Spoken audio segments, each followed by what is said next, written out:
Chers amis, bonjour. Vous avez souvent entendu dire qu'un juif devait respecter les 613 commandements. Deux questions. D'où vient ce nombre de 613?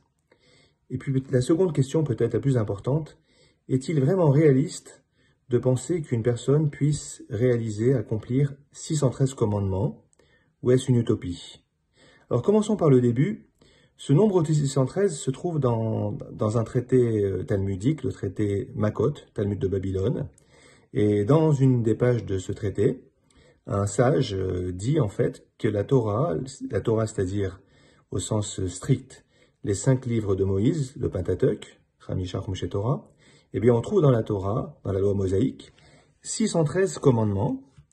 Il décompose d'ailleurs ces 613 commandements en deux catégories, les commandements dits positifs et les commandements dits négatifs, plus précisément ce qu'il faut faire ou ce qu'il ne faut pas faire.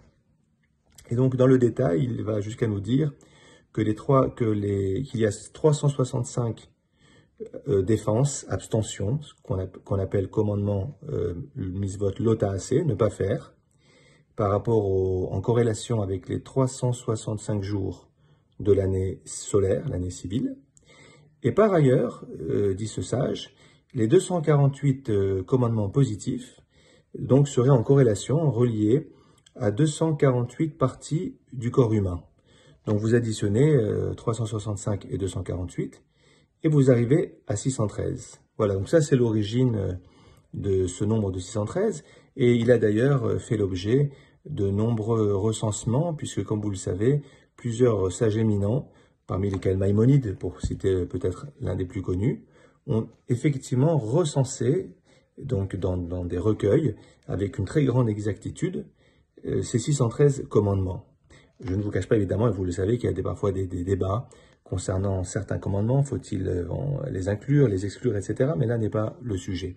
La deuxième question, comment peut-on affirmer qu'il est possible à un juif de respecter 613 commandements? Alors là, il faut être très clair, en réalité, c'est évidemment impossible. Je vous dirai après comment on peut le faire quand même, mais on va commencer par le premier niveau. C'est qu'en fait, aucun juif n'est à même de respecter les 613 commandements, pour des raisons très simples. D'abord, certains commandements sont liés à la géographie. Si vous n'habitez pas dans le pays d'Israël, en Israël, eh bien vous ne pouvez pas accomplir des commandements qui sont liés à la terre d'Israël. Vous avez par ailleurs, par exemple, toutes les lois qui concernent les dîmes, la Shemitah, la 7e année de Shomé, de Shabbat de la terre. Vous avez également des commandements qui sont liés à l'existence du temple de Jérusalem. En l'absence du temple, comme de nos jours, énormément de commandements ne sont plus applicables tant que le temple ne sera pas reconstruit. Vous avez aussi des commandements qui concernent les hommes et pas les femmes, ou inversement, les femmes et pas les hommes. Vous avez des commandements qui concernent certaines catégories du peuple juif. Les Kohanim, si je ne suis pas Kohen, je ne suis pas concerné. Un Kohen a le commandement de bénir la communauté pendant la prière. Eh bien, je ne suis pas Kohen, je ne peux pas bénir la communauté comme le font les Kohanim. Il y a des commandements liés aux Lévites, aux Lévim, etc., etc. Vous avez compris dans ce que je suis en train de vous dire que finalement, on ne peut pas accomplir les 113 commandements et qu'en réalité, on s'est amusé, si je peux dire, à compter combien de commandements sont encore, on va dire, en vigueur aujourd'hui. Il y a même pas une centaine, une soixantaine, donc très peu de commandements qui sont encore en vigueur aujourd'hui.